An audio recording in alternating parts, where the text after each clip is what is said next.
That covers a timeline of the notable games of the adventure genre of the Western market.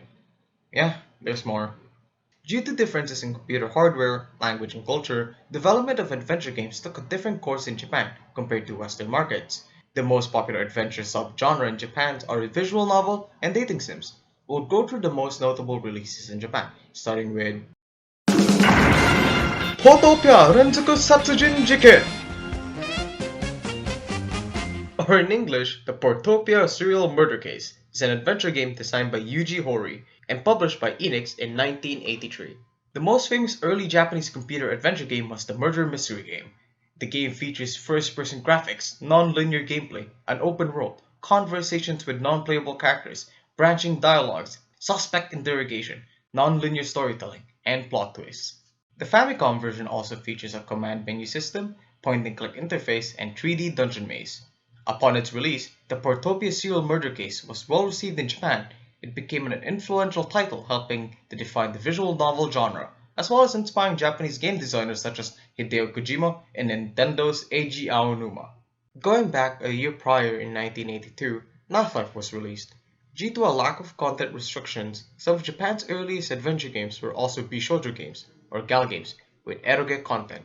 It was one of the earliest commercial Japanese erotic computer games featuring sexually explicit images and precursor to the modern eroge genre. Moving forward to 1987, Reviver, the real-time adventure, also known as Reviver, is an adventure game designed by Kotori Yoshimura, released by Arsys Software in 1987. The subtitle, The Real-Time Adventure, is a reference to the game's introduction of a real-time persistent world, where time continues to elapse, day-night cycles adjust to the brightness of the screen to indicate the time of day, and certain stores and non-playable characters would be only available at certain times of the day.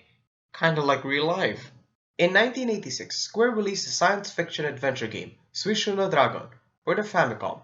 The game featured several innovations, including the use of animations in many of the scenes rather than still images, and an interface resembling that of a point-and-click interface for a console, like Portopia, but using visual icons rather than text-based ones to represent various actions.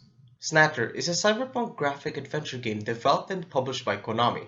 It was written and designed by Hideo Kojima and first released in 1988. It was highly regarded at the time for pushing the boundaries of video game storytelling, cinematic cutscenes, and mature content. It also featured a post-apocalyptic science fiction setting, an amnesiac protagonist, and some light gun shooter segments. It was praised for its graphics, soundtrack, high-quality writing comparable to a novel, voice acting comparable to a film or radio drama. I'm Gillian Seed. I've been assigned to Junker headquarters effective today. Oh, An in-game computer database with optional documents that flesh out the game world. Last on this list, another game developed by Hideo Kojima, Policenauts, released in 1994, was a point-and-click adventure notable for being an early example of extensive voice recording in video games.